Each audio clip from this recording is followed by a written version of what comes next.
माघ महामहत्तम 9वां अध्याय। हरे कृष्णा, राधे राधे।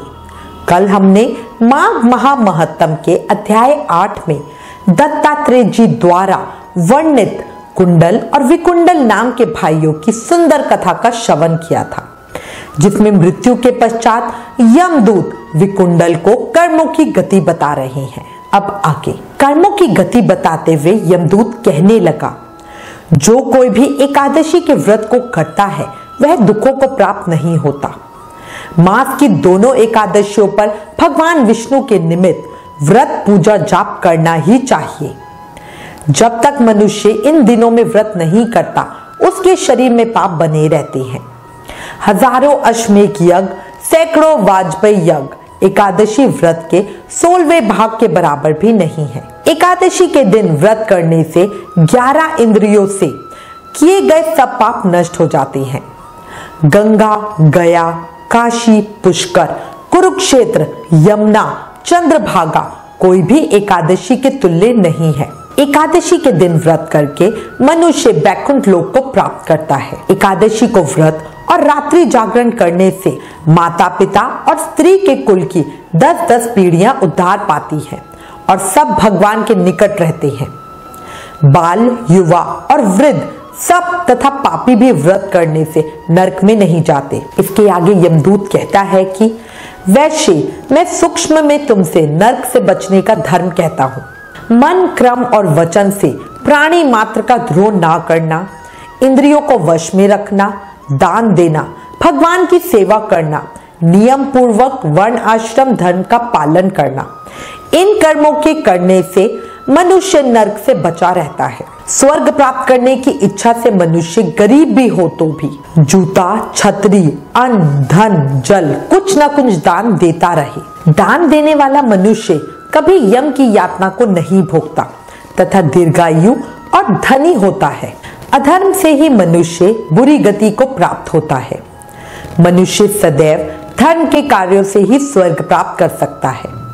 इसलिए बाल्यावस्था से ही धर्म के कार्यों का अभ्यास करना चाहिए।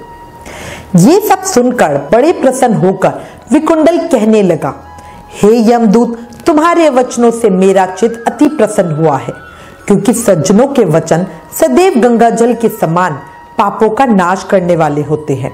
उपकार करना तथा मीठा बोलना सज्जनों का स्वभाव ही होता है।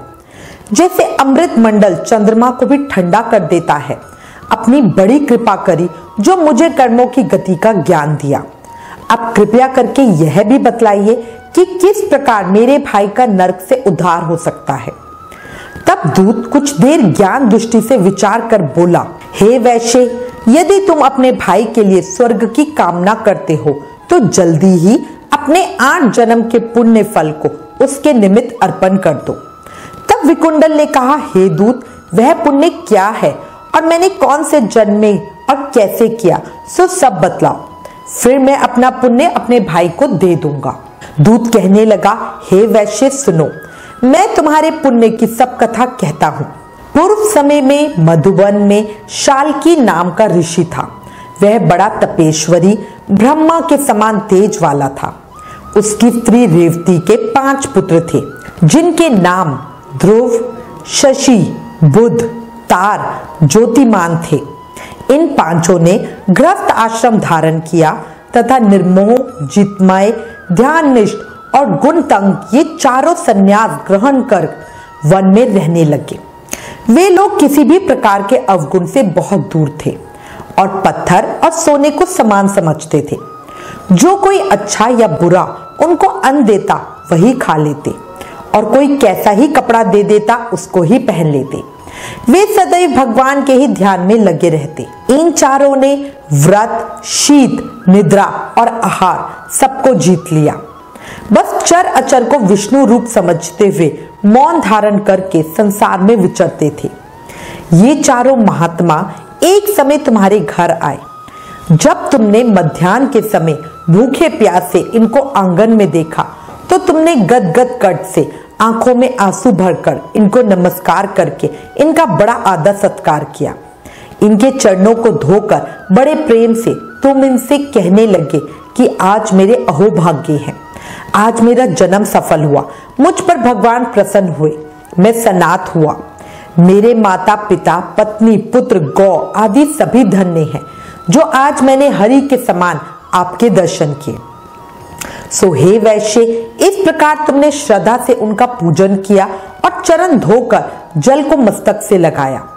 फिर विधि पूर्वक इनका पूजन करके तुमने इन सन्यासियों को भोजन कराया। इन सन्यासियों ने भोजन करके रात को तुम्हारे घर में विश्राम किया और ब्रह्मा के ध्यान में लीन हो गए। इन सन्यासियों के सत्कार से जो पुण्य तुमको मिला सो मैं भी कहने में असमर्थ हूँ, क्योंकि सब भूतों में प्राणी श्रेष्ठ है। प्राणियों में बुद्धि वाले, बुद्धि वालों में मनुष्य, मनुष्यों में ब्राह्मण, विद्वानों में पुण्यात्मा और पुण्यात्मा में ब्रह्म ज्ञानी सर्वश्रेष्ठ है। ऐसी ही संगति से बड़े बड़े पाप नष्ट हो जाते हैं। यह पुण्य तुमने अपने पहले 8वें जन्म में किया था। सो यदि तुम अपने भाई को नरक से मुक्त कराना चाहते हो तो यह पुण्य उसे दे दो। सो दूत के ऐसे वाक्य सुनकर उसने प्रसन्नचित मन से अपना पुण्य अपने भाई कुंडल को दे दिया और वह नरक से मुक्त हो गया और दोनों भाई स्वर्गलोक में देवताओं से पूजित किए गए और वहां यमदूत अपने स्थान को चला गया। इस प्रकार वैश्य के पुत्र विकुंडल ने अपना पुण्य देकर अपने भाई को नरक की यातना से छुड़वाया। जो कोई इस इतिहास को पढ़ता या सुनता है वह 1000 गोदान का फल प्राप्त करता है। माघ महामहत्तम 9वां अध्याय समाप्त।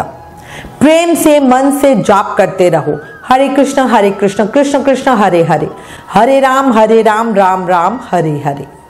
याद रखो, कलयुग केवल नाम धारा, नाम जाप से ही कृष्ण प्रेम और भक्ति पाई जा सकती है। राधे राधे।